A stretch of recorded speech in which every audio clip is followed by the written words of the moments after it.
ఓం శాంతి 6/5/2026 సాకార ఈశ్వరీయ మధుర మహావాక్యాలు. మధురమైన పిల్లలారా, ఎప్పుడైతే మీరు సంపూర్ణ పావనంగా అవుతారో అప్పుడే తండ్రి మీ బలిహారాన్ని స్వీకరిస్తారు, మీ సమర్పణను, మీ త్యాగాన్ని. మేము ఎంతవరకు పావనంగా అయ్యాము అని మీ మనస్సును ప్రశ్నించుకోండి. ప్రశ్న: పిల్లలైనా మీరు ఇప్పుడు ఖుషీగా తండ్రిపై బలిహారి అవుతారు. ఎందుకు? జవాబు: ఎందుకంటే ఇప్పుడు మనము బలిహారి అయినట్లయితే, మనల్ని మనం సమర్పణం చేసుకున్నట్టయితే తండ్రి 21 జన్మలకు బలిహారి అవుతారు అని మీకు తెలుసు. ఇప్పుడు ఈ అవినాశి రుద్ర జ్ఞాన యజ్ఞంలో మనుష్య మాతృలందరూ స్వాహ అవ్వాల్సిందేనని కూడా పిల్లలైనా మీకు తెలుసు. కనుక మీరు ముందే చాలా సంతోషంగా మీ తనువు, మనస్సు, ధనము, సర్వస్వాన్ని స్వాహ చేసి సఫలం చేసుకుంటారు. వీటన్నింటినీ సద్వినియోగం చేసుకుంటారు. పాట: మనస్సు అనే దర్పణంలో నీ ముఖము చూసుకో ప్రాణి. ఓం శాంతి. శివ భగవాను వాచ. తప్పకుండా తమ పిల్లలకి జ్ఞానాన్ని నేర్పిస్తారు, శ్రీమతాన్ని ఇస్తారు. ఓ పిల్లలారా, లేక ఓ ప్రాణి, శరీరం నుండి ప్రాణం వెళ్ళిపోతుంది లేక ఆత్మ వెళ్ళిపోతుంది. ఈ రెండింటి అర్థము ఒక్కటే. ఓ ప్రాణి లేక ఓ పిల్లలారా, మీ జీవితంలో పాపం ఎంత ఉందో, ఎంత పుణ్యం ఉందో అని మీరు గమనిస్తారు. మీ జీవితంలో అర్ధకల్పం పుణ్యం, అర్ధకల్పం పాపం ఉంటుంది అని మీకు లెక్క అర్థం చేయించబడింది. పుణ్య వారసత్వం తండ్రి నుండి లభిస్తుంది. వారిని రాముడని అంటారు. రాముడు అని నిరాకారుడిని అంటారు, సీతారాముణ్ణి కాదు. అర్ధకల్పం మీరు పుణ్యాత్ములుగా ఉండేవారు, తర్వాత అర్ధకల్పం పాపాత్ములుగా అయ్యారు. బ్రహ్మముఖ వంశావళి బ్రాహ్మణులైన మీకు ఇప్పుడు ఈ విషయం తెలుసు. ఇప్పుడు తిరిగి పుణ్యాత్ములుగా అవ్వాలి. ఎంత పుణ్యాత్మగా అయ్యాను అని ప్రతి ఒక్కరూ తమ మనస్సును ప్రశ్నించుకోవాలి. పాపాత్మ నుండి పుణ్యాత్మగా ఎలా అవుతారు? అది కూడా తండ్రి అర్థం చేయించారు. యజ్ఞ తపాదుల ద్వారా మీరు పుణ్యాత్ములుగా అవ్వరు. అది భక్తి మార్గం. దీని ద్వారా ఏ మనుష్యులు పుణ్యాత్ములుగా అవ్వలేరు. మనము పుణ్యాత్ములుగా అవుతాము అని మీరు తెలుసుకున్నారు. అసురీ మతము ద్వారా పాపాత్ములుగా అవుతూ మెట్లు దిగుతూనే వచ్చారు. ఎంత సమయం మనం పుణ్యాత్ములుగా అవుతామో లేక సుఖ వారసత్వమును తీసుకుంటామో ఎవ్వరికీ తెలియదు. ఆ తండ్రిని మనుషులందరూ స్మృతి చేస్తారు. వారిని పరంపిత పరమాత్మ అని అంటారు. బ్రహ్మ, విష్ణు, శంకరులను పరమాత్మ అని అనరు. వేరెవ్వరిని పరమాత్మ అని అనరు. ఈ సమయంలో మీరు ప్రజాపిత బ్రహ్మ అని అంటారు, కానీ ప్రజాపిత బ్రహ్మని ఎప్పుడూ భక్తి మార్గంలో స్మృతి చేయరు. అందరూ నిరాకార తండ్రిని స్మృతి చేస్తారు. ఓ గాడ్ ఫాదర్, ఓ భగవాన్ అనే శబ్దాలే వెలువడతాయి. ఒక్కరినే స్మృతి చేస్తారు. మనుషులు తమను తాము గాడ్ ఫాదర్ అని చెప్పుకోలేరు. బ్రహ్మ, విష్ణు, శంకరులు కూడా తమను తాము గాడ్ ఫాదర్ అని చెప్పుకునేందుకు వీలు లేదు. వారి శరీరాలకు పేర్లు ఉన్నాయి కదా. ఒక్క గాడ్ ఫాదర్కు మాత్రమే తమ స్వంత శరీరం లేదు. భక్తి మార్గంలో కూడా శివుణ్ణి చాలా పూజిస్తారు. శివ బాబా ఈ శరీరం ద్వారా మాట్లాడుతున్నారు, బ్రహ్మ శరీరం ద్వారా అని ఇప్పుడు మీకు తెలుసు. ఓ పిల్లలారా అని ఎంత ప్రేమగా అంటారు, అర్థం చేయిస్తారు.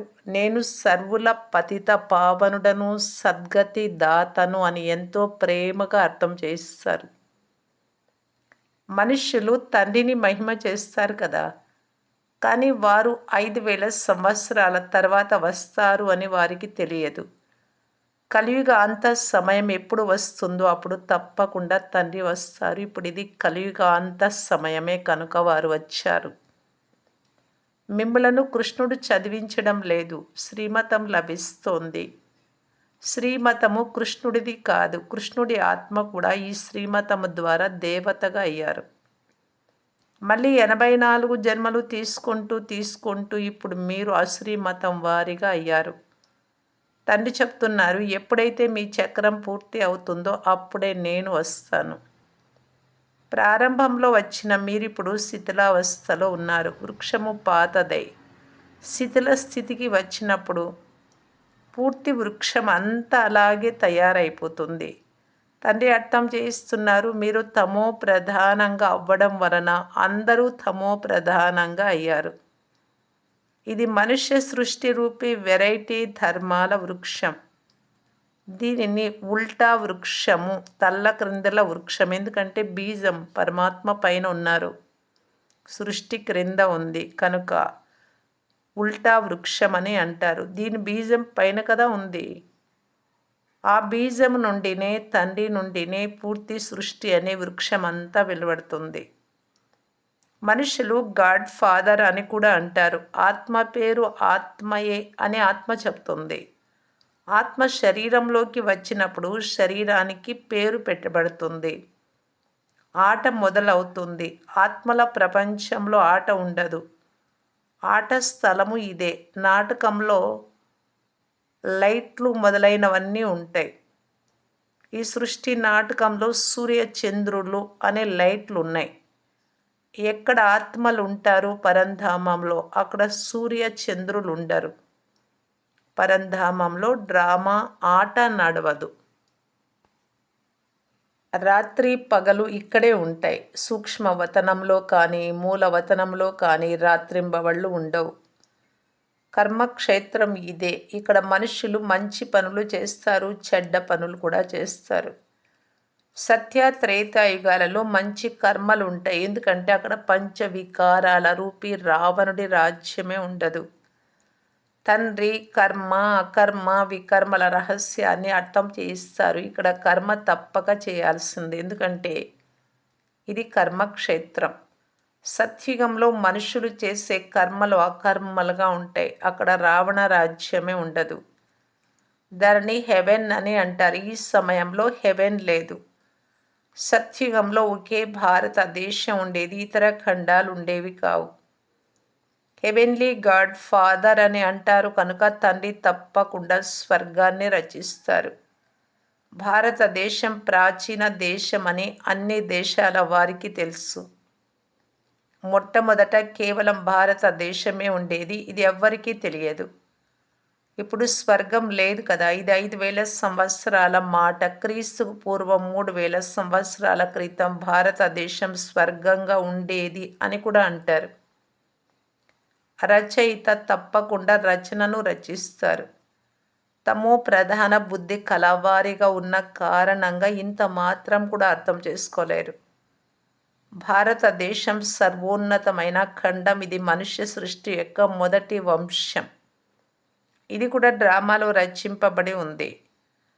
ధనవంతులు పేదవారికి సహయోగం చేస్తారు. ఇది కూడా ఒక పుణ్యకార్యంగా జరుగుతూ వస్తుంది. భక్తి మార్గంలో కూడా ధనవంతులు పేదవారికి దానం చేస్తారు. కానీ ఇది పతిత ప్రపంచం కనుక ఎవరు ఏ దాన పుణ్యాలు చేసినా చేసేవారు పతితులే. ఎవరికి దానం చేస్తారో వారు కూడా పతితులే.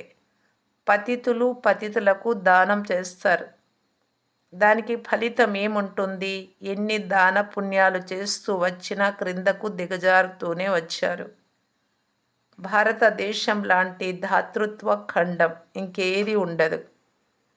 ఈ సమయంలో మీ తనువు మనస్సు ధనము అన్నింటినీ ఇందులో స్వాహా చేస్తారు. దీనిని రాజశ్వ అశ్వమేధ అవినాశి రుద్ర జ్ఞాన యజ్ఞం అని అంటారు.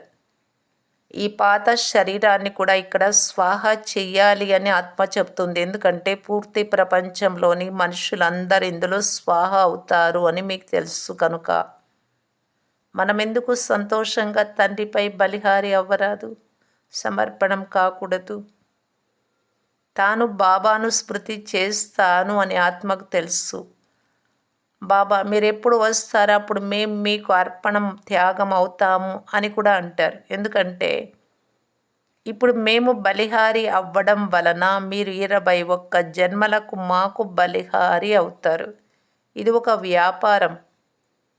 మేము మీకు బలిహారి అవుతాము కనుక మీరు కూడా 21 సార్లు బలిహారం అవుతారు. ఎప్పటి వరకు మీ ఆత్మ పవిత్రంగా అవ్వదో అప్పటి వరకు నేను మీ బలిహారాన్ని స్వీకరించను అని తండ్రి అంటారు. తండ్రి చెప్తారు, నన్ను ఒక్కరినే స్మృతి చేసినట్లయితే ఆత్మ పవిత్రంగా అవుతుంది.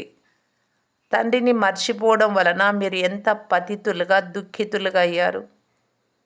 మనుష్యులు దుఃఖితులైనప్పుడు శరణాగతిని తీసుకుంటారు, ఆశ్రయాన్ని తీసుకుంటారు.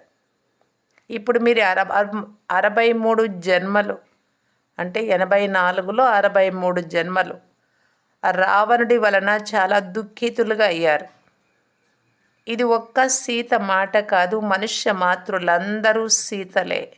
రామాయణంలో అయితే సీతనెత్తికెళ్ళి రావణుడు శోకవాటికలో వేశాడు అని కథ వ్రాయబడింది. ఆ విషయమంతా ఈ సమయంలోనిదే. అందరూ రావణుడిని అనగా పంచవికారాల జైలులో ఉన్నారు కనుక దుఃఖితులై మమ్ములను వీటి నుండి విడిపించమని పిలుస్తారు. ఇది ఒక్కరి విషయం కాదు, తండ్రి చెప్తారు, పూర్తి ప్రపంచమంతా రావణుడి జైలులో బంధింపబడి ఉంది. ఇది రావణ రాజ్యం కదా, రామరాజ్యం కావాలి అని కూడా కోరుతారు. గాంధీజీ కూడా అదే కోరేవారు. రామరాజ్యం కావాలి అని సన్యాసులు ఎప్పుడూ అనరు, భారత్వాసులు చెప్తారు. ఈ సమయంలో ఆది సనాతన దేవీ దేవత ధర్మం లేనే లేదు, ఇతర శాఖలున్నాయి. సత్యుగం ఉండేది, అప్పుడు ఒకే ఆది సనాతన దేవీ దేవత ధర్మం ఉండేది. ఇప్పుడు ఆ పేరే మారిపోయింది. తమ ధర్మాన్ని మరిచి వేరే వేరే ధర్మాలలోకి మారిపోతూ ఉంటారు. ముసల్మాన్లు వచ్చి ఎంతమంది హిందువులను తమ ధర్మంలోకి మార్చుకున్నారు. క్రైస్తవ ధర్మంలోకి కూడా చాలామంది మార్పు చెందారు కనుక భారతీయుల జనసంఖ్య తగ్గిపోయింది. లేకుంటే భారతవాసుల జనసంఖ్య అందరికన్నా ఎక్కువగా ఉండేది. అనేక ధర్మాలలోకి మార్పు చెందారు. తండ్రి చెప్తారు, మీ ఆది సనాతన దేవీ దేవత ధర్మం సర్వోన్నతమైనది, సతో ప్రధానంగా ఉండేది. ఇప్పుడు అదే పరివర్తనై తమో ప్రధానమైపోయింది. ఇప్పుడు పిల్లలైన మీరు అర్థం చేసుకున్నారు. జ్ఞానసాగర పతిత పావనాన్ని ఎవరిని పిలుస్తారో వారే వచ్చి సన్ముఖంలో చదివిస్తూ ఉన్నారు. వారు జ్ఞానసాగరులు, ప్రేమ సాగరులు. యేసుక్రీస్తుని ఇలా మహిమ చెయ్యరు. కృష్ణుణ్ణి జ్ఞానసాగరుడు, పతిత పావనుడు అని అనరు. సాగరం ఒక్కటే, నలువైపులా సాగరమే సాగరం ఉంది. 2 సాగరాలు ఉండవు. ఇది మనుష్య సృష్టి నాటకం. ఇందులో అందరికీ వేరు వేరు పాత్రలు ఉన్నాయి. తండ్రి చెప్తారు, నా కర్తవ్యం అందరికన్నా భిన్నమైనది. నేను జ్ఞానసాగరుడను. హే పతిత పావన, ఓ లిబరేటర్ అని మీరు నన్నే పిలుస్తారు. దేని నుండి ముక్తులుగా చేస్తారు ఇది కూడా ఎవ్వరికీ తెలియదు. మీరు సత్య త్రేతాయుగాలలో చాలా సుఖంగా ఉండేవారు, దానిని స్వర్గమని అంటారు అని మీకు తెలుసు. ఇప్పుడు ఇది నరకం. అందుకే దుఃఖం నుండి విడిపించి సుఖధామానికి తీసుకెళ్ళమని పిలుస్తారు.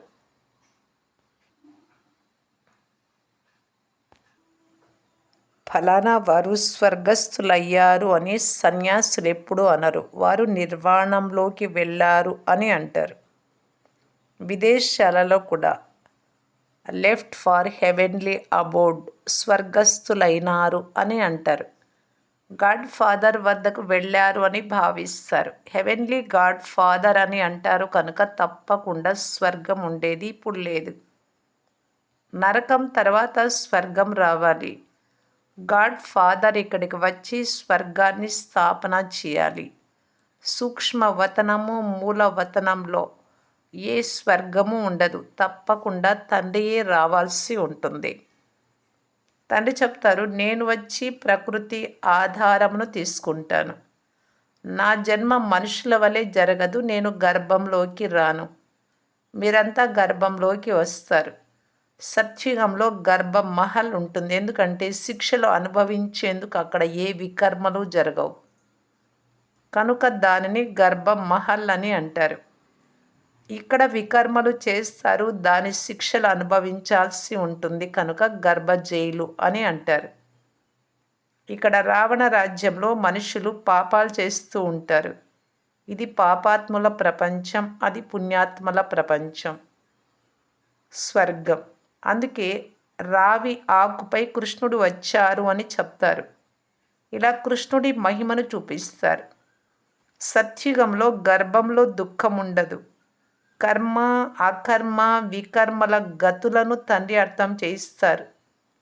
దానినే మళ్ళీ గీతా శాస్త్రంగా తయారు చేస్తారు. కానీ అందులో శివ భగవాను వాచకు బదులుగా శ్రీకృష్ణుడి పేరు వేసేశారు. మేము అనంతమైన తండ్రి నుండి అనంతమైన సుఖ వారసత్వాన్ని తీసుకుంటాము అని మీకు తెలుసు. ఇప్పుడు భారతదేశం రావణుడి ద్వారా శాపగ్రస్తమైంది. అందుకే దుర్గతి పాలైంది. ఈ పెద్ద శాపం కూడా డ్రామాలో నిర్ణయించబడింది. తండ్రి వచ్చి ఆయుష్మాన్ భవ్, పుత్రవాన్ భవ్, సంపత్తివాన్ భవ్ అని వరాలను ఇస్తారు. సుఖ వారసత్వమునంతా ఇస్తారు. వారు వచ్చి మిమ్మలను చదివిస్తారు. ఆ చదువు ద్వారా మీరు దేవతలుగా అవుతారు. ఈ నూతన రచన జరుగుతూ ఉంది. బ్రహ్మ ద్వారా మిమ్ములను తండ్రి తన వారిగా చేసుకుంటారు. ప్రజాపిత బ్రహ్మ అని మహిమ కూడా చేస్తారు. మీరు వారి సంతానం, బ్రహ్మ కుమార్ కుమారీలుగా అయ్యారు. తాత ఆస్తి తండ్రి ద్వారా తీసుకుంటారు. ఇంతకు ముందు కూడా తీసుకున్నారు. ఇప్పుడు మళ్ళీ తండ్రి వచ్చారు. తండ్రి పిల్లలైనందున తండ్రి వద్దకు వెళ్ళాలి. కానీ ప్రజాపిత బ్రహ్మ ద్వారా మనుష్య సృష్టి స్థాపన జరుగుతుంది అని మహిమ చేయబడింది. కనుక అది ఇక్కడే జరుగుతుంది కదా. ఆత్మ సంబంధంలో మేము సోదరులము అని అంటారు. ప్రజాపిత బ్రహ్మ సంతానంగా అవ్వడం వలన మీరు సోదరి సోదరులుగా అవుతారు. ఆత్మ సంబంధంలో సోదరాత్మలు, బ్రహ్మబాబా పిల్లలం కనుక శరీరంతో సోదర సోదరీలు. ఈ సమయంలో మీరంతా సోదరి సోదరులు. మీరు తండ్రి నుండి వారసత్వం తీసుకున్నారు. ఇప్పుడు కూడా తండ్రి నుండి వారసత్వం తీసుకుంటూ ఉన్నారు. శివబాబా చెప్తారు, నన్ను స్మృతి చెయ్యండి. ఆత్మలైన మీరు శివబాబాను స్మృతి చెయ్యాలి. స్మృతి చేయడం ద్వారానే మీరు పావనంగా అవుతారు. వేరే ఏ ఇతర ఉపాయము లేదు. పావనంగా అవ్వకుండా మీరు ముక్తిధామానికి వెళ్ళలేరు. జీవన్ముక్తి ధామంలో మొట్టమొదట ఆది సనాతన దేవీ దేవత ధర్మం ఉండేది. తర్వాత నెంబర్ వారుగా వేరే వేరే ధర్మాలు వచ్చాయి. పైనుండి వచ్చినటువంటి వారు ఆ ధర్మాలలోకి వెళ్ళారు. తండ్రి చివరిలో ఇప్పుడు వచ్చి అందరినీ దుఃఖం నుండి విడుదల చేస్తారు. వారిని లిబరేటర్ అనగా ముక్తిదాత అని అంటారు. తండ్రి చెప్తారు, కేవలం మీరు నన్ను స్మృతి చేస్తే మీ పాపాలు భస్మం అయిపోతాయి. బాబా రండి, మమ్ములను పతితుల నుండి పావనంగా చెయ్యండి అని పిలుస్తారు కూడా. టీచరు చదివిస్తారు. ఇందులో చరిత్ర ఏమైనా చేస్తారా? ఇది కూడా చదువే. జ్ఞానసాగరుడైన తండ్రి వచ్చి జ్ఞానాన్ని ఇస్తారు. మంచిది. మధురాతి మధురమైన అపురూపమైన పిల్లలకు మాతాపిత బాప్దాదాల ప్రియ స్మృతులు మరియు గుడ్ మార్నింగ్. ఆత్మిక పిల్లలకు ఆత్మిక తండ్రి నమస్తే. ధారణ కొరకు ముఖ్య సారము. ఫస్ట్ పాయింట్, కర్మ అకర్మ వికర్మల గతిని గ్రహించి, కర్మ అంటే పని, అకర్మ అంటే మంచి పని, వికర్మ అంటే చెడు పని ఏది అని. ఇప్పుడు ఏ వికర్మలు పాపకర్మలు చేయరాదు. కర్మక్షేత్రంలో కర్మలు చేస్తూ వికారాలను త్యాగం చేయటమే వికర్మల నుండి రక్షణ పొందటం. సెకండ్ పాయింట్, మన బలిహారాన్ని త్యాగాన్ని తండ్రి స్వీకరించే విధంగా పావనంగా కావాలి.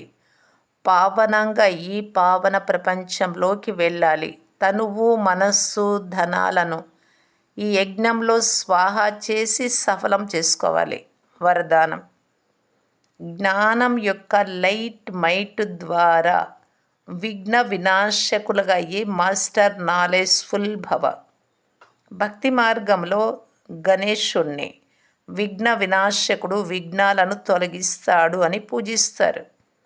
అంతేకాక వారిని మాస్టర్ నాలెడ్జ్ఫుల్ అనగా విద్యాపతి అని కూడా గౌరవిస్తారు.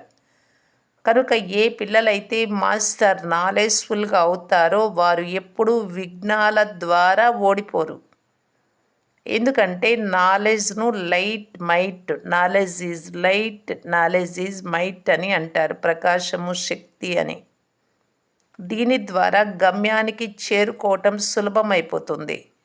ఎవరైతే ఇటువంటి విఘ్న వినాశకులుగా ఉంటారో తండ్రి జతలో సదా కంబైన్డ్గా ఉంటూ జ్ఞానాన్ని స్మరణ చేస్తూ ఉంటారో వారు ఎప్పుడూ విఘ్నాలతో ఓడిపోరు. స్లోగన్: లోపల బయట ఏవైతే చెడులు దోషాలు ఉన్నాయో వాటిని సంపూర్ణంగా విల్లు చేసేస్తే విల్ పవర్ వచ్చేస్తుంది. అవ్యక్త సూచన: సదా అచల్ అడోల్ ఏకర స్థితిని అనుభవం చేయటానికి బాప్దాదా తెలియజేస్తున్నారు. ఇప్పుడు ఇది స్వయం అనుభవీలుగా అయ్యి ఇతరులను కూడా అచల్ అడోల్గా తయారు చేసే అనుభవం చేయించే సమయం.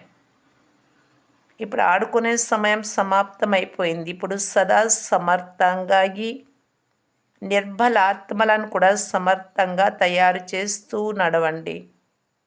మీలో నిర్బలత సంస్కారం ఉంటే మీరు ఇతరులను కూడా నిర్బలంగా చేసేస్తారు. జ్ఞానంలోని ప్రతి పాయింట్ యొక్క అనుభవిగా అయ్యేందుకు ఏకాంత ప్రియులుగా అవ్వండి. ఏకాగ్రత యొక్క అభ్యాసాన్ని పెంచుకోవాలి. ఓం శాంతి.